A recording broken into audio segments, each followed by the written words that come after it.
Hello everyone, welcome to my YouTube channel textile ride. आज की इस वीडियो में मैं एक्सप्लेन करने जा रहा हूँ रैपियर वीविंग मशीन। इसको शटललेस मशीन भी कहा जाता है। वीविंग मशीन्स सारे सेम होते हैं, लेकिन अगर उसका विफ्ट इंजर्शन किसी दूसरे पार्ट से इंसर्ट हो रहा है या कोई और पार्ट हम उस मशीन में फिट कर रहे हैं जिसकी वजह से शेड बदल रहा हो, शेड की ओपनिंग और क्लोजनिंग वो दे रहा हो, उस लिहाज से इस वीविंग मशीन का नाम बदलता जाता है। अच्छा, इस वीडियो में मैं एक्सप्लेन करने जा रहा हूं सबसे पहला इसका इंट्रोडक्शन कि रैपियर वीविंग मशीन क्या है। इसके बाद मैं बताऊंगा कि इसके कौन कौन से टाइप्स हैं और आया उस टाइप्स में से कुछ जो है अभी यूज नहीं हो रहे हैं, तो आया उसके एडवांटेजेस और डिसएडवांटेजेस क्या थे और क्यों नहीं यूज हो रहे हैं। ये सारी चीजें मैं एक्सप्लेन करूंगा इस वीडियो में। यहां पे बेसिकली मेरे पास क्या है, ये शेड है, वार्प दागे हैं, कुछ ऊपर गए हैं कुछ नीचे गए हैं, ठीक है। इसमें से जो आपको ब्लैक दिख रहा है ये विफ्ट इंजर्शन, जो कि दागा विफ्ट क्रॉस होता है किसके जरिए, एक रॉड के जरिए। इसमें कुछ रिजिड भी है, कुछ फ्लेक्सिबल भी है और कुछ ऑटो भी आए हैं, आगे मैं एक्सप्लेन कर रहा हूं उसको। तो जो रॉड से विफ्ट इंजर्शन हो रहा है उसको बेसिकली कहा जाता है रैपियर वीविंग मशीन। मैंने यहां डिफिनेशन लिखी है इसकी। Rapier is the part of weaving machine which is using for the insertion of the wift yarn in shedding। Rapier वो पार्ट है वीविंग मशीन का जो कि हम यूज करते हैं इस विफ्ट धागे को इस शेड के थ्रू इंजर्शन के लिए। जैसे कि आप यहां देख रहे हैं, ये इसका एक पार्ट है, ये दूसरा पार्ट है।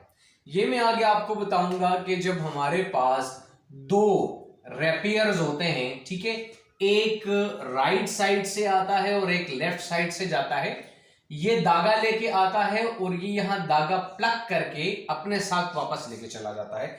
This is called double rigid. आगे मैं एक्सप्लेन करने जा रहा हूं।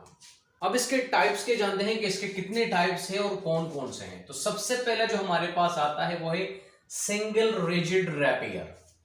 सिंगल रिजिड रैपियर जो होता है वो एक रॉड होता है और थ्रू आउट द शेड जो है वो जाता है एक ही रॉड, और वो एक ही रॉड विफ्ट इंजर्शन का काम दे रहा होता है, जो कि मेटल से बना होता है।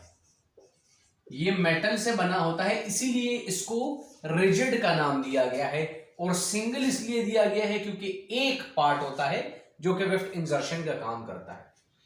अच्छा, ये एक पुली पे लगा होता है, ठीक है, ये इस तरफ मूव करता है और वापस मूव करता है यहां तक। बेसिकली फॉर एग्जांपल ये एक वीविंग मशीन है, ठीक है, ये एक वीविंग मशीन है, ये इस तरफ आता है वापस जाता है, फिर इस तरह आता है फिर वापस जाता है, ठीक है।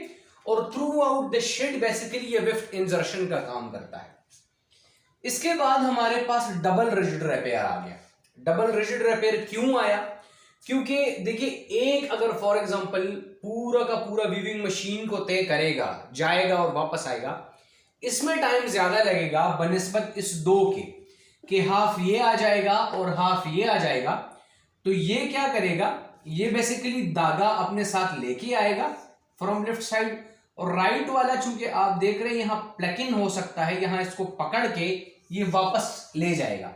तो टाइम कंजम्पशन की वजह से हमारे पास डबल रिजिड रैपियर इन्वेंट हुआ और इसने बड़ी अच्छी कारकर्दगी जो है आगे बढ़ाई। और रिजिड रैपियर का जो पकड़ है वो बहुत ज्यादा स्ट्रॉन्ग होता है बनिस्बत बाकी जो इसके टाइप्स है। वो क्या क्या है मैं आगे आपको बताऊंगा। ये जो सिंगल रिजिड है और डबल रिजिड है, इसके कुछ डिसएडवांटेज है। एडवांटेज तो मैंने ये बता दिया कि इसकी पकड़ बहुत ज्यादा स्ट्रॉन्ग होती है विफ्ट धागे को, और एक और एडवांटेज है जो कि हमारे पास टाइम को कंज्यूम नहीं करता, टाइम कम लेता है, इस वजह से दो डबल हमने इन्वेंट कर लिए। लेकिन कुछ इसके डिसएडवांटेज है, और वो क्या है, जैसे कि मैंने बताया कि देखिए पूरा वीविंग मशीन ये रहा, ये इतना वीविंग मशीन है, ठीक है, और ये कहां जाता है, ये फॉर एग्जांपल अब इसने अंदर चला गया और विफ्ट उधर तक ले गया, लेकिन जब ये वापस आएगा तो ये तकरीबन इधर तक आ जाएगा। तो इसका मतलब ये है कि जो टेक्सटाइल का फ्लोर होता है इंडस्ट्री में, ये बहुत ज्यादा जगह घेरता है। मतलब इतनी जगह में हम कोई और मशीन इसके साथ नहीं रख सकते। क्यों? क्योंकि ये रिपेयर आगे पीछे होता है, और अगर ये आगे पीछे होगा तो आसपास मशीन कैसे रखेंगे दूसरा? तो इतना जगह एक मशीन पकड़ेगा, फिर इतना जगह दूसरा मशीन पकड़ेगा, फिर इतना, तो जो स्पेस कंजम्पशन है वो इसकी बहुत ही ज्यादा है। स्पेस ये बहुत ज्यादा पकड़ता है। और फिर चलो ये तो एक हो गया, इसी की तरह दो हो गए फॉर एग्जांपल, तो दो तो और जगह ज्यादा घेरती है।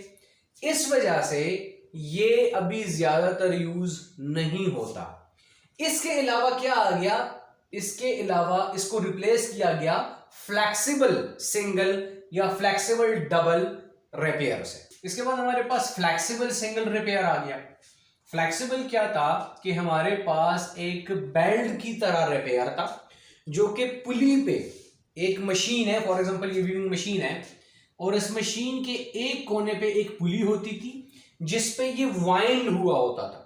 और जब भी हम वेफ्ट इंजर्शन करते थे, वेफ्ट इंजर्शन, ठीक है, तो ये अनवाइंड होके इस तरफ जाके इंजर्शन करके दे देता था, ठीक है। और जब वैसे वापस आता था तो वापस इस पुली पे वाइंड हो जाता था। तो क्या किया इसने उतनी जगह घेरी जितना ये मशीन पड़ा है, ठीक है। इसी तरह ये सिंगल है और इसी तरह हमने डबल क्रिएट करके दे दिया, क्योंकि सिंगल वापस वही चीज आ गया कि अगर सिंगल है तो रिपेयर इधर तक आएगा, वापस जाएगा तो टाइम ज्यादा लेगा, ठीक है। यहां टाइम ज्यादा ले रहा है। अब इस टाइम को कम करने के लिए हमने डबल फ्लेक्सिबल रिपेयर इन्वेंट किया। और क्या किया कि ये एक पुली यहां लगा दी, एक पुली यहां मशीन पे लगा दी, और बोथ साइड से यहां धागा जाता था और ये धागा रिसीवर था। ये विफ्ट ट्रांसफॉर्मेशन वाला था, ये विफ्ट रिसीवर था। विफ्ट रिसीव करके वापस ये वाइंड हो जाता था। तो इसी तरह हमारे पास ये क्या हो जाता था, ये फ्लेक्सिबल और ये डबल हो गया। इसके बाद हमारे पास जिस तरह टेक्नोलॉजी बढ़ती गई, एक और हमारे पास इन्वेंट हुआ जिसको कहा जाता है टेलीस्कोपिक रिपेयर। अब टेलीस्कोपिक क्या है मैं आपको बताऊंगा, लेकिन उससे पहले मैं आपको यह बता दूं कि ये दोनों का डिसएडवांटेज क्या है। अब इसका एडवांटेज तो सबसे बड़ा यह था जो मैंने बता दिया कि ये जगह ज्यादा नहीं गिरता, क्योंकि वो रिजिड था और ये फ्लेक्सिबल है, पुली पे वाइंड हो जाता है, इस तरफ नहीं आता। लेकिन चूंकि इसके धागे का पकड़ इतना नहीं है, फ्लेक्सिबल है, इस वजह से यहां जो डाउन रेट है, यार्न डाउन रेट मैं आपको बता दूं कि जहां पे ज्यादा धागे टूटते हैं वो फ्लेक्सिबल रिपेयर में बहुत ज्यादा होता है, क्योंकि इसकी पकड़ इतनी ज्यादा नहीं होती जितना रिजिड रिपेयर का होता है। तो ये बेसिकली इन दोनों का डिसएडवांटेज है।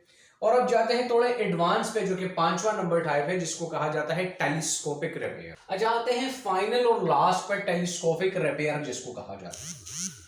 टेलीस्कोपिक रिपेयर बेसिकली क्या चीज है, ये भी एक रिजिड है, ठीक है,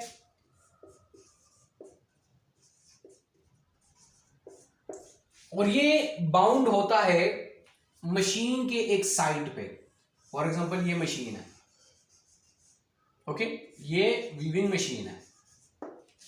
अब होता क्या है, ये जो मैंने लिखा है इस पार्ट को एसेंट्रिक, इस एसेंट्रिक के ऊपर एक और पार्ट माउंट होता है जिसको आउटर पार्ट कहा जाता है, और इस आउटर पार्ट के अंदर एक और पार्ट होता है जिसको इनर पार्ट कहा जाता है। और बेसिकली धागा जो ले जाता है वो इनर पार्ट लेके जाता है, ठीक है।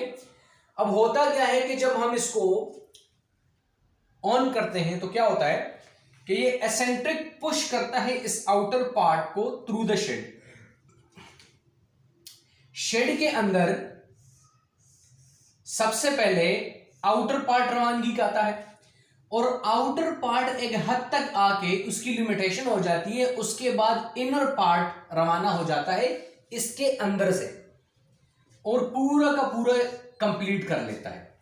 अब हो क्या रहा है इससे कि एक तो ये रिजिड है, इसका धागे का जो पकड़ है वो मजबूत है, दूसरा ये वो वाला रिजिड नहीं है जो स्पेस ज्यादा घेरता है।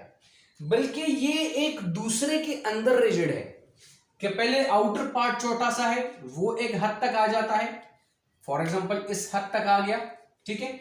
उसके बाद इनर इससे निकल जाता है और पूरा शेड कंप्लीट कर लिया, और वापसी में क्या करता है कि ये इनर शेड वापस इस आउटर के अंदर चला जाता है और ये थोड़ा सा इस तरफ आ जाता है आउटर वाला।